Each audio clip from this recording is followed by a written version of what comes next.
Sabe quando a gente passa por um canteiro de obras? A primeira impressão é de um caos total, não é? Muita poeira, aquele barulho todo, máquinas gigantescas se movendo. Mas o que pouca gente percebe é que, por baixo de tudo isso, existe uma ordem.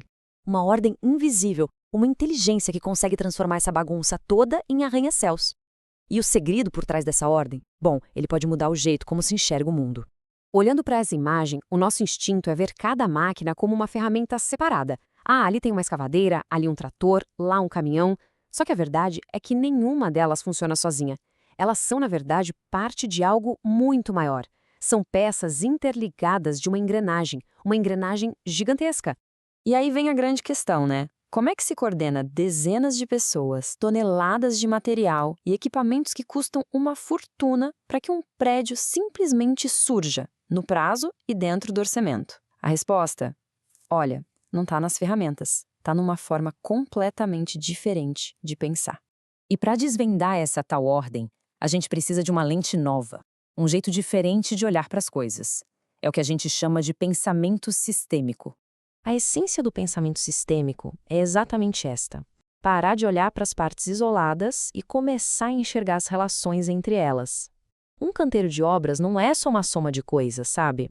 É uma rede complexa de interdependências. E entender isso muda tudo.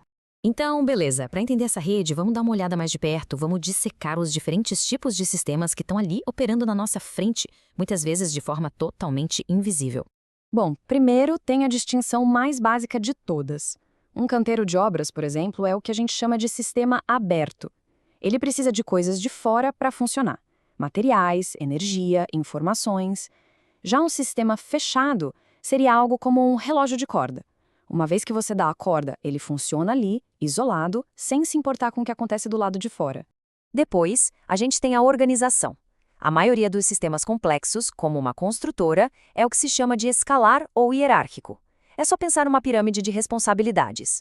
E essa imagem aqui ilustra o conceito de um jeito brilhante. Cada nível, lá do estratégico até o operacional, é um subsistema que depende dos outros. O estagiário dá suporte para o analista, que dá suporte para o gerente, e por aí vai. É um sistema social que bota ordem no trabalho. E não para por aí, não.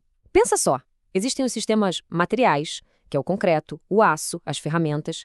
Existem os sistemas relacionais, que é a comunicação entre os engenheiros e os operários. E tem também os sistemas dinâmicos, que é onde tudo isso se mistura de um jeito tão complexo que o resultado final é muito maior que a simples soma das partes. Um canteiro de obras é tipo uma sinfonia com todos eles tocando juntos. Ok, acho que deu para entender que tudo é um sistema. Mas como esse sistema realmente faz alguma coisa? A resposta para isso está na palavra processo.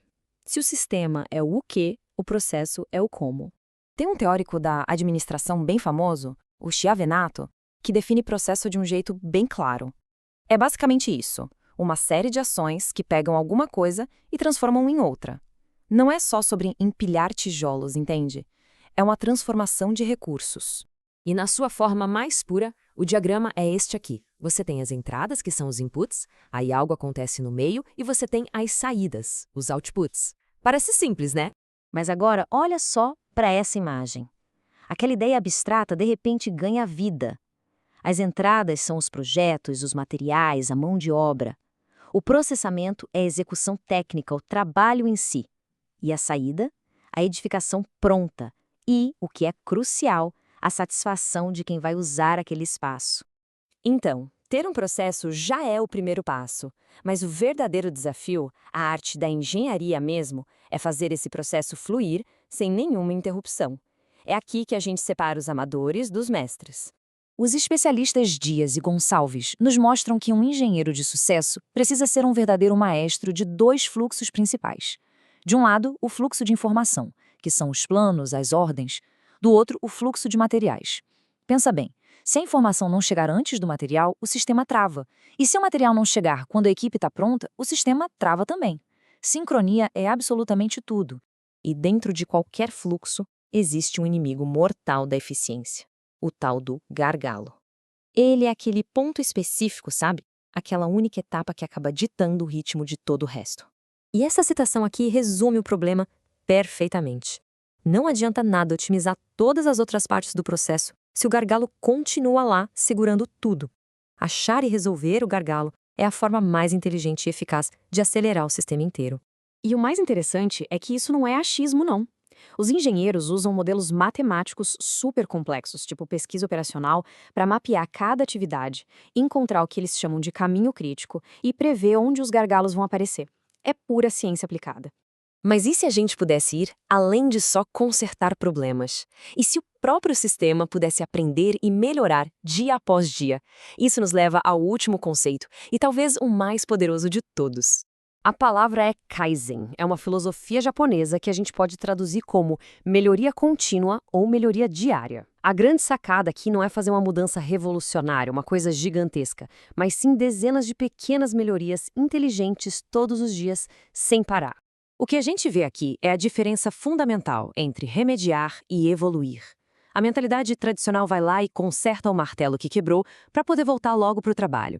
Já a mentalidade Kaizen olha para o martelo quebrado e vê aquilo como uma informação valiosa, uma chance de perguntar por quê e redesenhar o sistema para que ele nunca mais quebre. Essa pergunta é o verdadeiro motor da melhoria contínua. É ela que transforma cada probleminha, por menor que seja, numa oportunidade de deixar o sistema mais forte, mais estável e muito mais eficiente para o futuro. E no fim das contas, é aqui que tudo se conecta. O Kaizen é, na prática, a aplicação diária do pensamento sistêmico. É usar a visão do todo, das conexões, dos fluxos, para ir ajustando as engrenagens do sistema em tempo real, garantindo que ele nunca pare de evoluir. A gente viu como pensar em sistemas, processos e melhoria diária consegue transformar o caos em ordem para construir estruturas gigantescas. A pergunta que fica no ar é: se essa filosofia é capaz de erguer arranha-céus, o que mais ela poderia construir no nosso trabalho, nos nossos projetos ou até mesmo na vida?